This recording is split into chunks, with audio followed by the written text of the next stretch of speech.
دی باندې به زه تاسو ته واقعه ذکر کما د تاریخ مکه د حضرت عمر فاروق رضی الله تعالی عنہ. یو پیر شام ته شام عمر رضی الله تعالی عنہ سقافله کې روانو بیت المقدس چې کم مقام بیت المقدس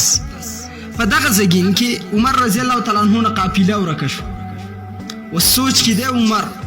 داس یو ځای واغې ته ډډه واله حیران ناس یو کس راغی مشر کس اورته داسې ګوري په حیرانتیا عمر رضی الله تعالی عنہ ته حیران حضرت عمر فاروق ورته وکاته وجه څه ده څه وی اورته وی عمر بن الخطاب عمر رضی الله تعالی عنہ ورته تاسو څنګه پیژاندم ها عمر بن الخطاب اورته وی جی وی راځه ما څه دعوت لاله عمر ورته زمانه قافله ورکه شوی زب قافله پسې ګرځم اورته زب تر قافله سم ملاو کم ته صرف زما سلال ش دعوت درته ز کومه ډوډۍ دا غوخر بیا عمر ویل ټیک ده. عمر رضی الله تعالی عنہ ور سلام کله چې خوراک وکړو وی فرمایل عمر یو لیکل را تراکه. عمر وای چې څه لیکل ودا غواړي وسو اصله ورته وای دا لیکل راکه چې عمر کله ته بیت المقدس فتح کې تر دې امیر مشر جوړ شي ته زماره بچونو زمانه زمکو باندې ته ټیکس نه لګي. عمر رضی الله تعالی عنہ دا عجیبه خبري دا سوي زب بیت المقدس فتح کوم دا اوس خبره ده منلو ده ورته غپ مزاق مکو. عمر ورته اصله ورته نه لیکل راک. عمر ویل ټیک ده اسیم یو عام لیکل دی جدار به کما بیت المقدس فتح کو خستانه بیا ټیکس جزیه نه علم. عمر رضی الله تعالی عنہ له اسور کو اغاز ډیر تیز اغه د قافله را لاندې کړه کم زګین کې چې وا د عمر قافله د عمر نو ورکه شوی و. وقت تیر کله چې د عمر فاروق رضی الله تعالی عنہ دور راغی چې میاشتي شپږ میاشتي محاصره صرف د بیت المقدس شوی ده.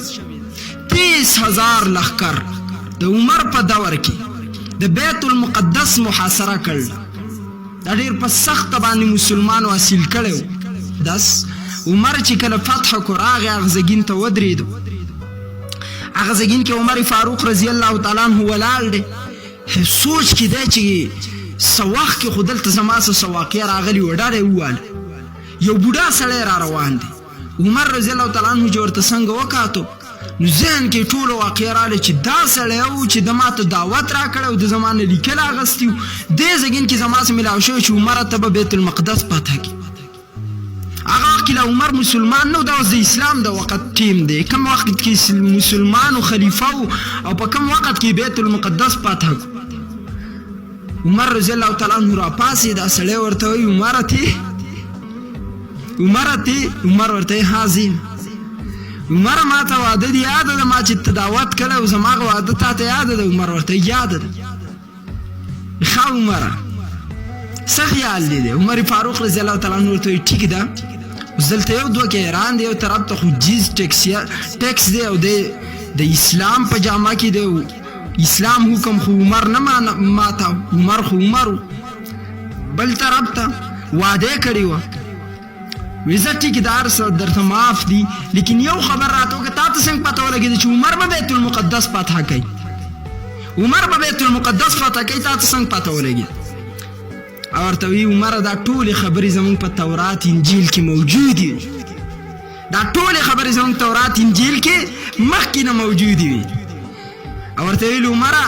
لاس راکا فلاس لاس کې خو اسلامي قبول کو چې کله اسلام قبول کو اوس پاغه جزیه او ټیکس د سره نو